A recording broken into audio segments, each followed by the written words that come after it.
Thank you very much, Neil. It's really a pleasure to be in this historic surrounding. It is really amazing. I've heard it is more than 900 years old.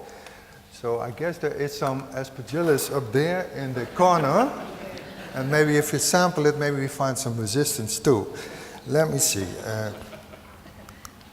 These are my conflicts of interest. And I would like to start immediately with a question. And Matt has already introduced you a little bit into the problem. And now, get your own opinion. The first question, severe fungal infections are a clinical rarity. This was given by the organizers for my title. The second one, the emerging of Candida auris is an impending disaster. Resistance of Aspergillus is an impending disaster. And to be recognized as an impending disaster, it helps if the CDC makes some noise. So Tom is here and he will make some noise this afternoon. So which statement is the least true? Well, I will go in my next slides, I will come to the answer to all of these questions, but I think most of the audience are in the right spot. This is a ProMed scatter word diagram, and I was checking the very tiny letters. Nowhere is a fungal infection mentioned even, the whole word. And this is the last year. So fungal infections are obviously, for most of the people outside of this room, a clinical rarity. But for people who know what's going on there, I only have to mention the emergence of emergentia in HIV patients, nowadays called emergomyces, the gutty outbreak in Vancouver Island spreading into the US, the emergence of histoplasmosis in HIV, especially in Latin America, Thaloromyces, the same, and pseudosporiosis. So I think it's not really a clinical rarity. But I'm the one who's saying it. I have to convince you, of course, of this thing. This is a paper from the New England Journal. It's believed that about 15 million people are dying each year of infectious diseases, and these are the causes. And again, you can see where are the fungal infections. I'm sure fungal infections are everywhere, and I didn't even mention HIV/AIDS, and we know that an estimated 500 to 600 million 500 to 600,000 HIV patients get infected by cryptococcosis, by cryptococcal meningitis, only sub-Saharan Africa. So I think there is a problem. Well, this is again a map. Matt showed some maps, and I'm also going to show you some maps. And this is a disease which started only very recently in Japan, and then it spread to the Indian subcontinent, South Africa, and finally it ended also up in the US. And the CDC picked it up and really pushed it forward, and now everybody knows what I'm talking about here. Is it? I'm not talking about T. auris. T. auris also was developed in Japan about 2008, even before C. auris. And this is even a further developed auris. It's a hybrid, and probably Matt will find some hybrids in the near future of this very interesting microorganism. But as we heard, we will hear about this in the afternoon more. So I would like to focus on Aspergillus, and not on all Aspergillus, but on Aspergillus fumigatus, because Aspergillus fumigatus is probably, and I would like to talk about it and try to convince you that it is an impending disaster. The other Aspergillus species, they have either intrinsic resistance, for example, the Niger complex and Aspergillus lentulus.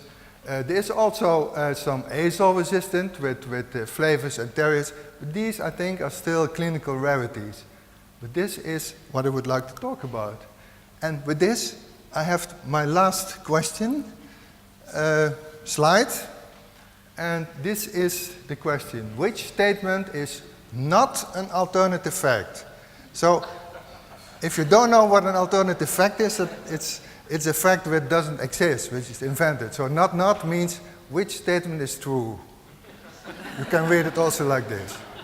So acquired azole resistance in Aspergillus fumigatus is a byproduct of Dutch agricultural practices. A patient treated with an azole will die when he is infected with an azole-resistant isolate. Third, a patient needs to be pre-treated before azole resistance can develop.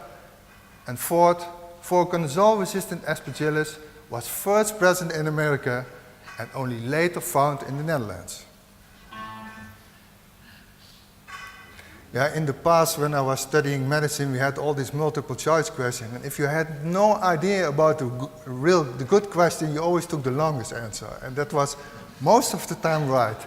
So we will see what will happen in the next slide. So if a patient is infected with an azole-resistant isolate, will this be a death sentence or not? No, that will not be, because treatment failure depends not only on the resistance of the fungus, but on many, many other things. And the host factors and the hematologists in the audience will know if you have an untreatable hematological disease, a patient with a fungal infection, you can treat the fungus even if it's azole susceptible, the patient will not become better. And the same holds true for the drugs. So, antifungal resistance does not mean treatment failure, and that's very important to realize. So now again, a slide, Matt showed it, and he says this is the most recent one. I can tell you he missed a few countries. If you looked very clearly, I put in Poland, Romania, Pakistan, and the most recent country we just published last week. Although it was a G54, all these others reported these special environmental isolates, the TR34 and the TR46. All these countries reported these isolates in recent years. And this looks like a spread going on.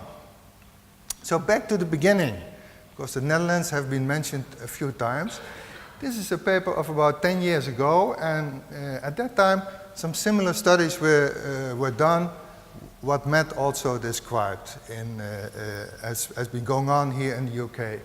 Also, there were a few patients were found in this period which had an infection with an azole-resistant Aspergillus, and then a collection was searched in the collection of the microbiology lab, and these are all isolates. And it appeared that from this period onwards there was a steady increase in azole resistance among the isolates which were in store. So at that moment also environmental sampling was started, and it appeared that all these environmental cultures in places like garden centers, compost factories, plant nurseries, they all were positive. Even the air in hospitals. If you go with the air sample in the hospital, you find this azole-resistant Aspergillus. And it appeared that it was all the well-known, described and discussed TR34L90H. So these tandem repeats, they are causing an overexpression of the target protein, and in combination with a reduced interaction affinity, you get, it makes that this is a very stable mutation introduced in the Aspergillus fumigatus population. And as I just said, it's here to stay. It will not go away if you take away the azole resistance. It's as virulent as a wild type isolate. There are some other, and especially the efflux pumps, that's also becoming a more important cause of azole resistance next to the CYP51A mutations. I have to point to somewhere, or okay. These are fungicides which have been introduced in the Netherlands since about the 1970s, and you can see it's a massive number, and it's much more than the 4 medical azoles which we have at hand to treat patients. But in this period, something happened, and I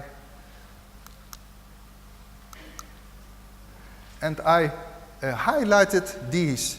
From 1990 onwards, it's 5 azoles, very structurally similar azoles as the azoles we use to treat patients, were introduced in agriculture. And from this moment onward,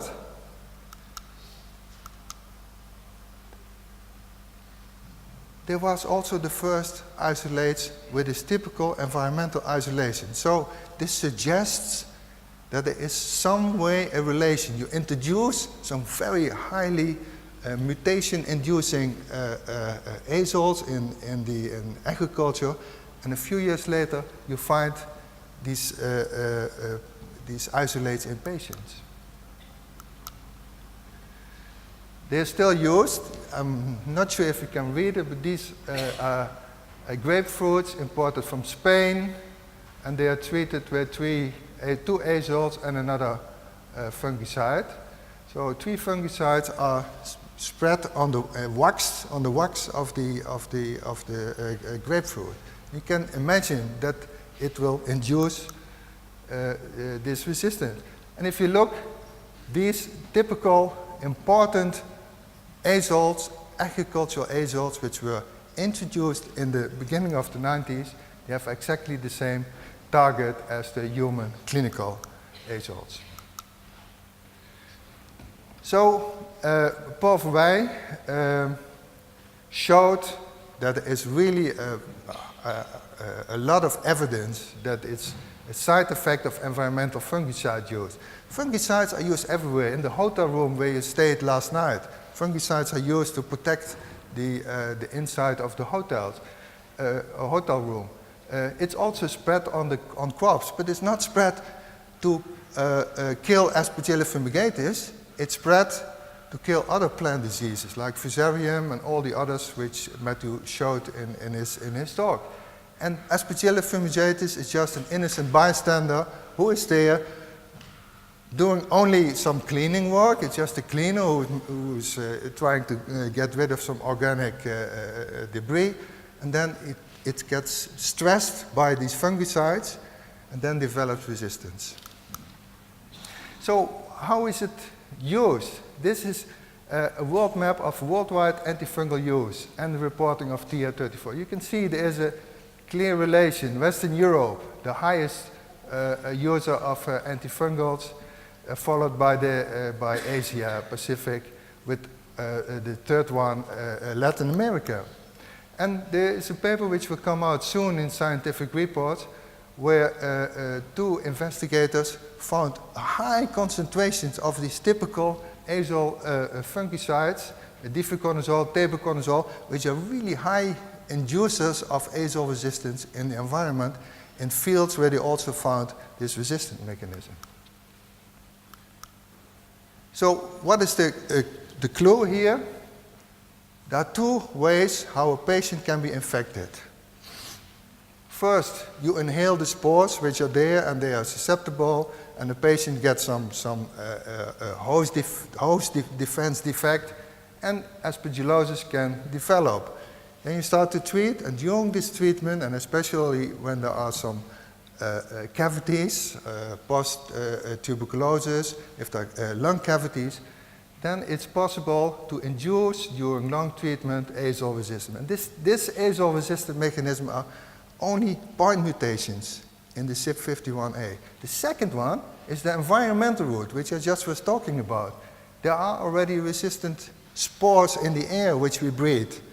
And if you have the bad luck that you are a patient with a hematological disease who gets an anti-cancer treatment, and who gets a loss of defense, then you can have already, then you are already put 1 step back. All the primary treatment is an azole or fluconazole. If you give it for a resistant one, then it will start to grow. And this environmental route has only a few mutations, this TR34, this TR46, which were all mentioned before. So back to this previous slide, at around 2007 there was about 6% resistance in Nijmegen. And these are the latest data from the Netherlands. This is not published, but this is a net map. There's a kind of a national surveillance of Aspergillus for large university centers. You can see that there is an increase in azole resistance, confirmed azole resistance, and nowadays in 2015 it's about 10% of all the isolates which have been found. And the worrying thing is that 25% of the cultures were mixed cultures. You had susceptible isolates and resistant isolates in one patient. So if you pick the wrong one to do susceptibility testing, then you can also get on the wrong track. And another thing is that there are evidence for more and newer resistant mechanisms also associated with the environment.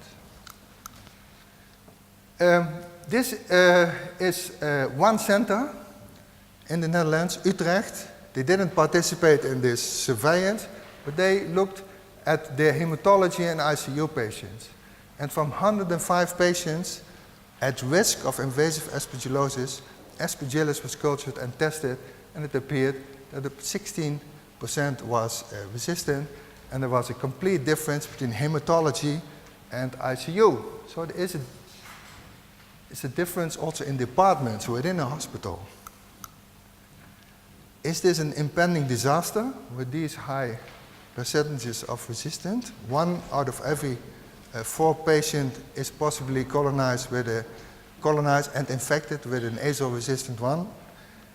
I leave it up to you to think of this. This is another study also from the Netherlands, just published in Eurosurveillance. Here it shows clearly that this is an ICU study, but most patients who ended up in the ICU were from hematology. So it's an explanation for this. And it also shows that the denominator is very important.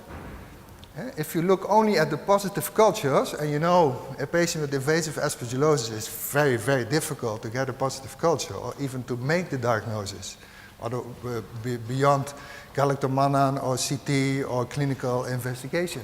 If you look only at the positive cultures, it's 26%. But if you look at the patients who were treated for suspected invasive aspergillosis, it's still 7.3%. So there is something going on, at least in my country, and it started at about 2000. And there is all the time this pressure of these azole fungicides in the environment. And it started with this mutation, the TR34, then 53 tandem repeat, the TR46, and nowadays we can find all these mutations in the environment and in patients. So there is a lot of things are going on in the environment, and these infections have been seen in patients, and patients have been dying from these infections. You can culture them also from the environment, for example, from onions, tulip bulbs, and so on. All these agricultural products which need a lot of azoles. So, was the Netherlands the first one? Was it due to the agricultural practice in the Netherlands? If we look at the hard data, you can say from the Netherlands was the first publication in 2008. But if you look at the second one, Italy also found TR34 in the culture collection from 1998. 1998. So where did it start? We don't know. I mean, most of the papers are from Europe, but also Australia in 2004, only a few years later. This is TR46. This is even more interesting. In the United States, they say, we don't have it. We have no resistance. And they're still saying it, by the way. I believe Tom will not say it anymore. But here you can see that America is really the first one. And Netherlands is second. So does it have clinical impact? These are rather older papers already from a few years on. And I have to admit, a few patients, but if you look between your eyebrows, you if you treat a patient with voriconazole and you have a voriconazole resistant isolate or an azole resistant isolate infecting the patient, then there is a high chance that you will not survive. The same holds true for TR46, which has always high voriconazole MICs, and you can see different MICs of ITRA and POSA. You can see you could eventually treat patients with higher doses of posaconazole or itraconazole. And here the same, if you treat with voriconazole, chance of surviving is less. If you take another drug, it might be better. So are we entering a new era of, like the pre-azole era? This was the era of deoxycholate amphotericin B, 70% failure, around 30 to 35% survival in the amphotericin B era. Then this wonder drug, voriconazole, came on the market. 2002, everybody is using it. Patients are benefiting it. The mortality rates dropped drastically. And now we are in the azole-resistant era. I have to admit, still few patients for you, for most people, but it's the selection. It's very difficult to find these patients. And these are just a few cases, or less than 10 patients. But I've heard my colleague, Paul Verwey, has done a study with a larger number of patients, and he really finds exactly the same. That we are back in the deoxycholate era, and the same holds true for central nervous system aspergillosis. What can we do about it? Not this. These are the newest US guidelines for the diagnosis and treatment of invasive aspergillosis, just published in August. They say during initial infection it's not recommended to look even at resistance. Only if you suspect an azole resistant. How can you expect it? I mean, that's very difficult to expect. So this is for me a complete nonsense, and I hope that the upcoming European guidelines make a cross to this and say, well, I mean, if you have a urinary tract infection with an E. coli, you say it's an E. coli, we just give trimethoprim because we don't have to do susceptibility testing. Although we know it's a high resistant possibility. For every stupid urinary tract infection, we do susceptibility testing, and not for a life-threatening infection like invasive aspergillosis. I don't understand this. There's one American in the room, I'm sure. Maybe you have some comments on this, but luckily he was not part of the experts. It's very easy to find this resistance. Just have some plates with some azoles in it, put the isolate on it, put your clinical material on it, and either it grows on a voriconazole plate, like it looks like here, this is the growth control, or it doesn't grow. And this is no growth on ITRA and posaconazole plate. This is a typical TR46 mutation. You even don't have to do molecular biology. Just with this, you have already an indication which way to go. And with this, I would like to conclude my talk here. The environmental route of azole resistance selection is of major concern. And fungal infections are also part of the One Health approach. In my country, it's only bacteriology. Only. It's of no use to talk about fungal infections in my country in this thing. We cannot get grants, we cannot participate in the antimicrobial resistant project, nothing. And I can tell you, I believe, and I'm not only believe it, I'm sure that in the Netherlands, more people are dying of azole-resistant Aspergillus than of antimicrobial resistant bacteria in the Netherlands. We have no MRSA, no pneumococci which you cannot treat with penicillin, and so on.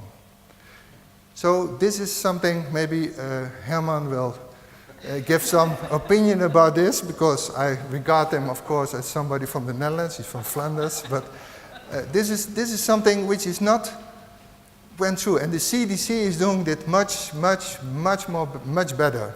They have a mycotic diseases brand. They are pushing and they are giving attention to fungal infection. In Europe, nothing. ECDC, no interest. The Netherlands, no interest. Nobody has interest. So I hope I created some interest with you.